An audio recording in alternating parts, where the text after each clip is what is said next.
자, 71번 문제는 장애인활동 지원에 관한 법률이 있습니다. 장애인활동 지원에 관한 법령 2011년에 제정됐고요. 옳은 것은입니다. 이 문제 별표. 장애인활동 지원에 관한 법률을 공부하지 않은 사람들이 많이 있겠죠. 그래서 이 문제를 보면서 좀 정리를 해놓으면 좋을 것 같아요. 활동지원급여를 신청하는 사람은 관할 시도지사에게 활동지원급여 신청서를 제출하여야 합니다. 아닙니다. 시도지사 너무 멀어요. 시, 군, 구청장입니다. 시, 군, 구청장에게 제출하는 겁니다. 수급자격심의위원회는 신청인이 신청서를 제출한 날로부터 20일 이내에 수급자격심의를 마쳐야 하나요? 아닙니다. 30일입니다. 30일 이내에 수급자격심의를 마쳐야 됩니다. 수급자격심의위원회가요. 3번 들어갑니다. 장애인 활동 지원이 가능한 장애인 급수가 있습니다. 장애인 급수는 혼자서 일상생활과 사회생활 하기 어려운 중증장애인으로 1급, 2급, 3급인 사람이 여기에 들어갈 수가 있습니다. 자, 1급, 2급, 3급, 최근에 3급도 들어갔다는 것 알아놓으시면 되겠죠. 3급도 들어갔다는 거 정리가 되셔야 됩니다. 3번 질문 맞고요. 활동보조인의 양성을 위한 활동보조인 교육기관 들어가면 다 지정입니다. 운영하려는 자는 시도지사에게 신고가 아니라 지정받는 겁니다. 지정받는다. 이렇게 정리하십시오. 자, 1번은 시군구청장에게 신청서 제출하는 거고요. 그 다음에 수급자격심의위원회는 30일 이내에 수급자격심의 마쳐야 되고요.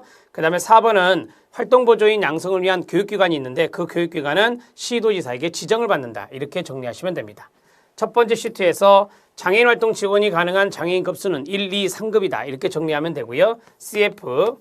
자, 활동지원 등급이 있어요. 이 법에서. 활동지원 등급이 있는데 활동지원 등급은 1등급에서부터 4등급까지 있다.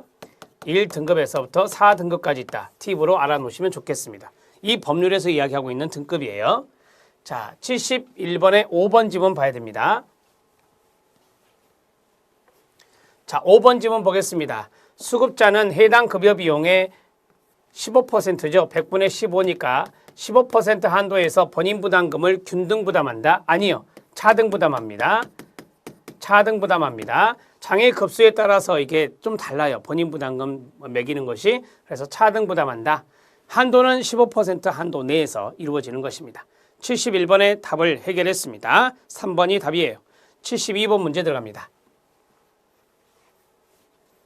자, 72번 문제. 국민건강보험법령의 피보험 자격 상실과 상실의 동그라미 별표. 상실과 관련하여 옳지 않은 것은입니다. 제가 다음날은 세 가지가 있다라고 했죠. 다음날, 다음날, 다음날. 첫 번째 다음날은 사망. 두 번째 다음날은 국적을 잃은 날. 세 번째 다음날은 국내에 거주하지 아니하게 된 날. 국외 이주가 되겠죠. 국외 이주, 다음날, 국적 상실, 다음날, 사망, 다음날. 나머지는 다 그날이라 했는데요.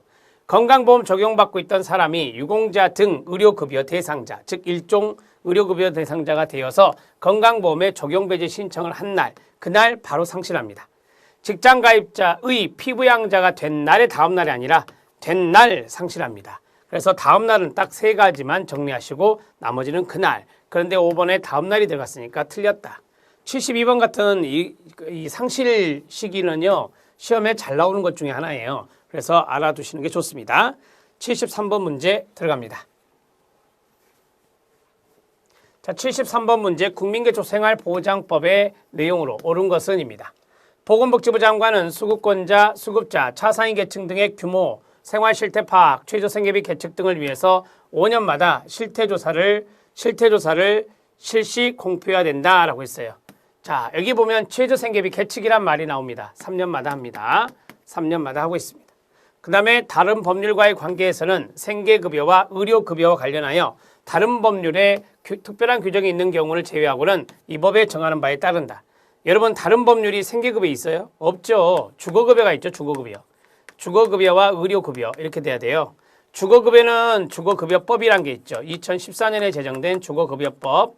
의료급여는 2002년에 제정된 의료급여법이란 게 있습니다. 그래서 주거급여법과 의료급여법이 따로 법률이 있어요. 그래서 여기 있는 생계급여가 주거급여가 들어가야 돼요.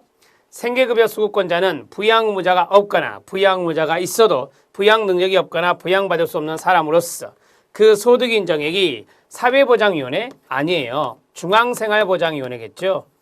중앙생활보장위원회 심의 의결을 거쳐 결정하는 금액 이하인 사람으로 합니다. 자, 우리가 이제 소득 인정의 기준하고 부양 의무자 기준, 그것은 생계급여 수급권자를 보거든요.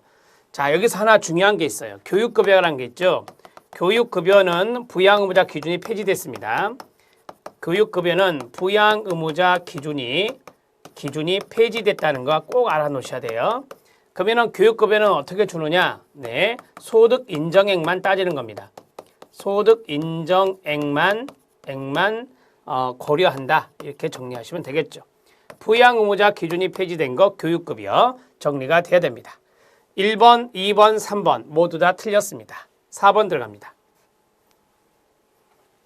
자, 4번은 특별자치시장, 특별자치도지사, 시군구청장은 국민기초생활보장법에 따라 수급자로 결정된 사람에게 최초의 동그라미요. 생계급여 금품을 지급하는 경우 급여가 개시되는 달에 생계급여 금품 전부를 지급합니다.